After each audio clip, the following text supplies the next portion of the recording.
Hello and welcome to Denis Garage. Today I present you one of my new acquisition, a Moskva.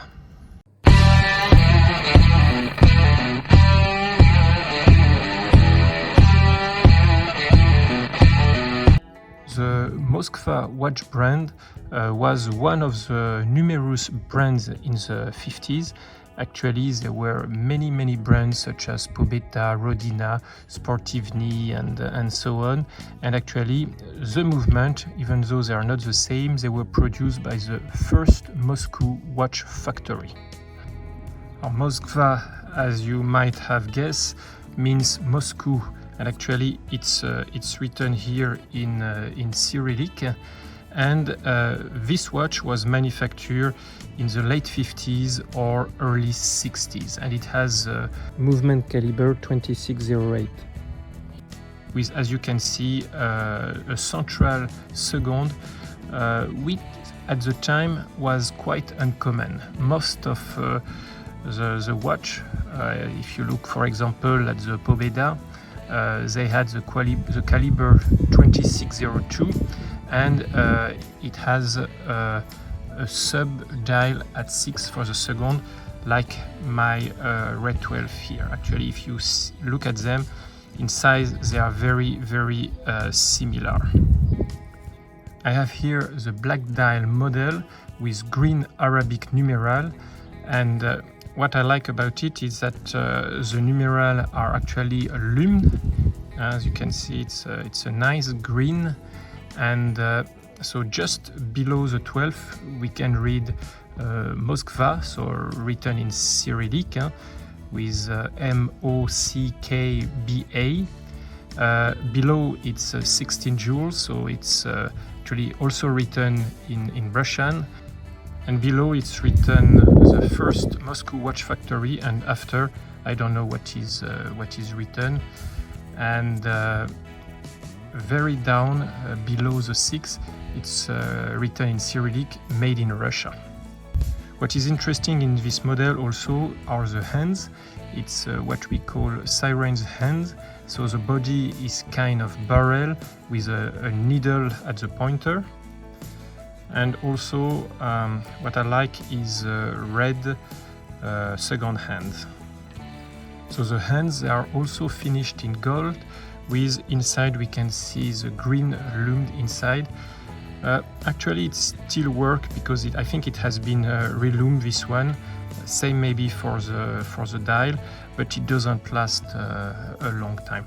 But overall the design is I think quite sportive. The case in this Moskva is very small. Actually, I think all the Moskva watches were very small. It's only 29.5 millimeter wide, with 31 if you take also the crown, which is actually a very narrow crown. It's also a new crown. It has been changed because it looks almost like new. The distance between the lug is 36 millimeter, and it's actually 10.2 millimeter 6, but as you can see, it's not the correct crystal. The crystal here, it should on the edge be curved. It's not the case here. It has here straight edges, and the crystal is plexiglass. Also, it's 16 millimeters width for the strap, and actually with this strap it weighs 32 grams only. So basically you forget the watch when it's on your wrist. Now the crown is very simple. It's very narrow. It's just a push down mechanism, and it's not signed at all.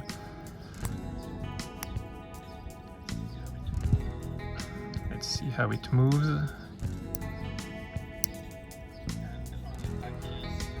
And on the back case there is absolutely nothing written here. Let's open up now the back of the watch.